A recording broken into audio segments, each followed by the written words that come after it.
February 22nd, 2026, Tapalpa, Jalisco.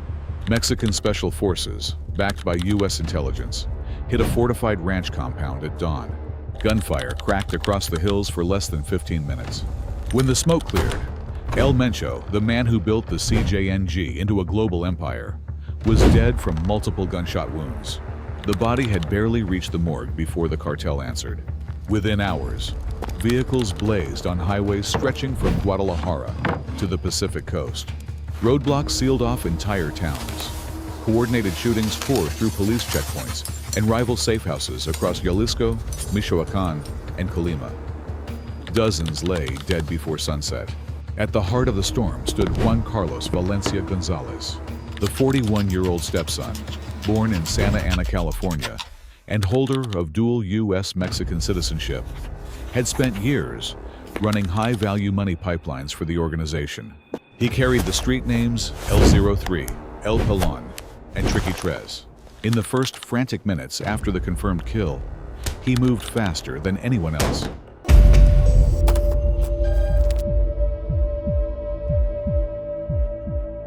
He locked down the loyalty of the Grupo Elite enforcers. He secured the most profitable plazas along the border routes, and he issued the first set of retaliation orders that sent hundreds of foot soldiers into the streets. The power vacuum was official. The other faction leaders were already watching, and Juan Carlos Valencia González had just drawn the first line in the sand. But what none of them knew yet was how quickly that line would turn into a river of blood. Back in the hours after the news broke, Juan Carlos Valencia González was already several steps ahead. Confirmation of El Mencho's death reached him through encrypted channels while he sat inside a fortified safe house outside Guadalajara. The 41-year-old stepson did not pause for grief. He picked up the phone and started calling shots that would shape the next bloody chapter of the cartel. First, he locked down the Grupo Elite, the organization's most ruthless enforcement unit. He contacted their top commanders directly and promised them continued control and cash flow if they swore loyalty to him alone. Within minutes, the unit's captains confirmed they were his. Next, he moved to secure the most profitable plazas along the Pacific routes and the key border corridors. Those territories poured millions into the cartel every single week. Controlling them gave Juan Carlos the immediate financial muscle he needed to survive the coming power struggle. He also tightened every communication protocol across his faction, cutting off anyone whose allegiance looked shaky. Born in Santa Ana, California, and holding dual U.S.-Mexican citizenship, Juan Carlos had spent years quietly running sophisticated money laundering pipelines through his mother's side of the Valencia family. That experience now paid off. He redirected several large financial streams into accounts that only he could touch. Before El Mencho's centralized command had even cooled, the stepson had built his own private war chest. But not every faction leader was ready to kneel. By early morning, reports trickled in. Some regional commanders were hesitating. Others were already making quiet calls of their own. Juan Carlos understood the threat instantly. He issued his first major retaliation orders, aimed not just at the authorities, but as a blunt message to the entire organization. Hundreds of foot soldiers received instructions to hit pre-selected targets. Vehicles burned on highways. Roadblocks sealed off towns. Coordinated shootings struck police checkpoints across Jalisco, Michoacán, and Colima.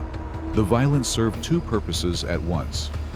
It struck back at the government that had killed their leader, and it projected raw strength from the man who wanted to wear the crown. By sunrise, Juan Carlos Valencia González had positioned himself as the most visible and active claimant to the throne. However, the other silent factions were watching every move, and one of them had already decided the stepson from California would never take the crown without a fight. Juan Carlos Valencia González answered the challenge the only way he knew how. He doubled down on the retaliation orders and turned the entire organization into a weapon pointed straight at the government. From his safe house, he directed the Grupo Elite commanders to expand the chaos. Within 24 hours, burning barricades choked highways across Jalisco, Michoacán, and Colima. Hijacked trucks and buses became torches that blocked major routes from Guadalajara to the Pacific coast. Coordinated teams hit National Guard convoys in 6 separate ambushes, leaving 25 soldiers dead before the first full day ended.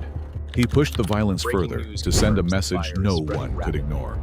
Foot soldiers received fresh targets, police checkpoints, rival safe houses, even a few government buildings on the outskirts of key cities. The stepson from Santa Ana understood the stakes. The more destruction he unleashed, the harder it became for any other faction leader to question his claim. At the same time, he needed breathing room to lock down the rest of the empire, so he reached out through a secure back channel to his mother, Rosalinda González Valencia. The woman, the cartel still called La Jefa, released from prison only months earlier. She controlled the family's laundering networks and dozens of shell companies. Juan Carlos asked for immediate access to fresh funds. She delivered within hours, routing millions through accounts only the Valencia side could touch. The scale of the operation stunned even longtime watchers. In just a few days, more than 200 roadblocks appeared in nearly 20 states. Airports in Guadalajara and Puerto Vallarta canceled flights. Schools shut down and banks closed their doors, while smoke rose over intersections. Juan Carlos Valencia González stayed one step ahead, moving between 3 different safe houses to avoid any sudden raid. Every new report of burned vehicles or fallen officers reinforced his position as the man giving the orders. Yet the retaliation carried a hidden cost. While the flames spread, the other factions watched and waited. They saw exactly how much force the stepson could command, and somewhere inside the fractured inner circle, the first quiet whispers of betrayal had already begun. Juan Carlos Valencia González felt the ground shift under him almost overnight. While his retaliation orders still burned across the highways, encrypted messages began flooding in from regional commanders who had stayed quiet until now. Some declared entire plazas in Michoacán and Guerrero as their own.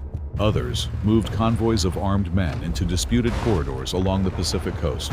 The stepson from Santa Ana realized the decentralized structure El Mencho had once praised as a shield had become a blade turned inward. He made his choices fast. Through back channels, he opened secret talks with 2 mid-level faction leaders who controlled key money routes in Tijuana and Cancun. He offered them continued cuts and protection if they fell in line. At the same time, he marked 3 others for removal. Those commanders had already started recruiting defectors from the Grupo Elite and were openly questioning his right to lead. Juan Carlos sent the orders without hesitation. Within 48 hours, 2 of the targets vanished from their safe houses. The third was found shot dead in a burned-out SUV outside Zapopan. The violence inside the cartel spread faster than the retaliation against the authorities. Regional commanders who had once answered only to El Mencho now answered to no one. They seized warehouses full of fentanyl precursors. They redirected cocaine shipments that were supposed to flow through his controlled plazas. The 41-year-old stepson watched his war chest shrink as cash streams dried up or rerouted overnight. He responded by tightening security around every Valencia family asset his mother still controlled.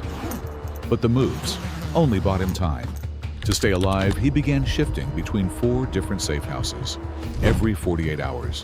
One night, he operated from a ranch outside Outlan. The next, he moved to a luxury condo in Puerto Vallarta under a false name. Communication went strictly through runners carrying burner phones that were destroyed after single use. He kept his mother Rosalinda updated through the same system, feeding her just enough information to keep the family laundering networks alive.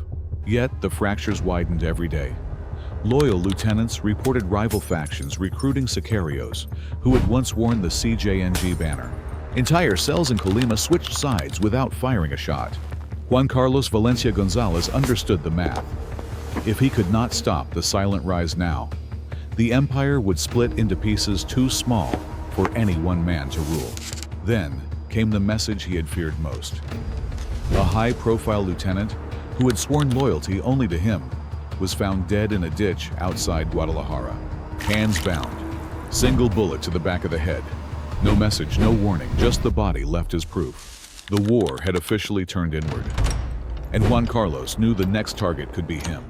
Juan Carlos Valencia González did not wait for the next body to drop. He turned the suspicion into action. The same night, the lieutenant's corpse appeared outside Guadalajara. From a new safe house in the hills near Outland, he ordered a full sweep of every cell still claiming loyalty. Encrypted lists went out to his remaining Grupo Elite captains. Names, locations, last known movements. Anyone who had met with rival faction leaders in the past 72 hours was to be brought in for questioning. The purge began before dawn. In less than 24 hours, 4 mid-level commanders vanished from their posts in Michoacan. 2 more were found executed in separate vehicles along the highway to Colima, each with a single message carved into the dashboard: traitor. Juan Carlos made sure the details leaked through cartel channels. He wanted the rest of the organization to understand the cost of switching sides. At the same time, he tightened his grip on the Valencia family networks. His mother, Rosalinda, fed him fresh intelligence from her shell companies, confirming that 2 faction leaders had allegedly tipped authorities about El Mencho's exact location in Tapalpa weeks earlier, in exchange for protection and a bigger slice of the remaining empire. The stepson from Santa Ana saw the betrayal clearly now. The same men who once stood beside El Mencho were carving up the cartel, while the government watched from the sidelines. He responded with his boldest move yet. He reached out directly to one of the remaining major contenders, a regional commander controlling the fentanyl labs in Guerrero. Through a trusted runner, he offered a temporary truce and a split of the Pacific routes. The answer came back within hours. A flat refusal followed by an immediate ambush on one of Juan Carlos's own cocaine convoys. 6 of his men died in the firefight. The message was unmistakable. He escalated again. Within 48 hours, the rival commander's top lieutenant was gunned down in a crowded market in Acapulco. Another faction leader in Tijuana lost his entire money laundering crew when masked gunmen stormed a warehouse and left no survivors. Juan Carlos Valencia González stayed mobile, changing locations every 12 hours now, sleeping only in short bursts. He fed every decision through his mother's secure lines, using the family's dual citizenship accounts to keep cash flowing, while the rest of the cartel bled. The authorities, for their part, stayed strangely quiet. Federal forces reinforced checkpoints, but launched no new major raids. Prosecutors in Mexico City issued statements about monitoring the violence, yet no high-value arrests followed. Juan Carlos understood the silence. The government was letting the cartel devour itself. But one final piece of intelligence changed everything. A trusted insider reported that the last major contender had just secured a secret meeting with a high-ranking figure inside the Mexican military. The stepson knew what that meant. If the deal went through, his own head would be the price. Juan Carlos Valencia González made the call that night. He would end the threat before sunrise. Juan Carlos Valencia González gave the final order from a dimly lit room in a ranch outside Outland. Before sunrise, the last major contender lay dead in a safe house in Guerrero, executed by his own former bodyguards, who had been bought off the night before. The purge was complete. In the following 72 hours, another 9 faction lieutenants disappeared or turned up shot in ditches across Michoacan and Colima. Each killing carried the same signature. Single bullet, no witnesses. Cartel channels flooded with proof that loyalty now ran only through the stepson from Santa Ana. He tried to pull the pieces back together. Juan Carlos redirected every remaining cocaine and fentanyl shipment through plazas he still controlled. He ordered the Grupo Elite to stand down on random roadblocks and focus instead on protecting the Valencia family's money pipelines. His mother, Rosalinda, fed him fresh cash through the same shell companies that had kept the empire alive for years. For a brief moment, it looked like the 41-year-old could hold the center. Yet the empire he inherited refused to stay whole. Entire cells in Tijuana and Cancun simply stopped answering his calls. They declared their own mini-empires and kept the product flowing on their terms. In Colima, a faction that once flew the CJNG flag openly allied with a rival group from Sinaloa. The retaliation against the authorities slowed, but never stopped. Burned trucks still blocked highways, and sporadic ambushes hit National Guard patrols. Yet the scale had dropped. The government noticed. Federal forces launched new joint operations in Jalisco and Michoacan, arresting dozens of mid-level operators who no longer knew which boss to protect. Juan Carlos Valencia González kept moving. He rotated between 5 safe houses in a single week, sleeping in 2-hour shifts and communicating only through runners. He watched the intelligence reports pile up. The cartel that once answered to one man now answered to at least 4 separate factions, each fighting the others as fiercely as they fought the state. The money flows fractured, the plazas bled, and the body count inside the organization climbed higher than the official death toll from the original retaliation. By the end of March 2026, the CJNG that El Mencho built had split into warring fragments. Juan Carlos Valencia González stood as the strongest single claimant, controlling key routes and the family's financial backbone. But the crown he fought for no longer existed in one piece. The empire was fractured, and the blood that held it together was still flowing. The succession war had shown the world exactly how fragile even the mightiest cartels become once the king is gone. Mexico watched the chaos spread. The authorities kept tightening the net, and somewhere in the hills of Jalisco, Juan Carlos Valencia González already knew the next threat would come from inside his own shrinking circle. If you want to know how this war ends or who rises next, hit subscribe, turn on notifications, and drop a comment below with the next cartel story you want covered.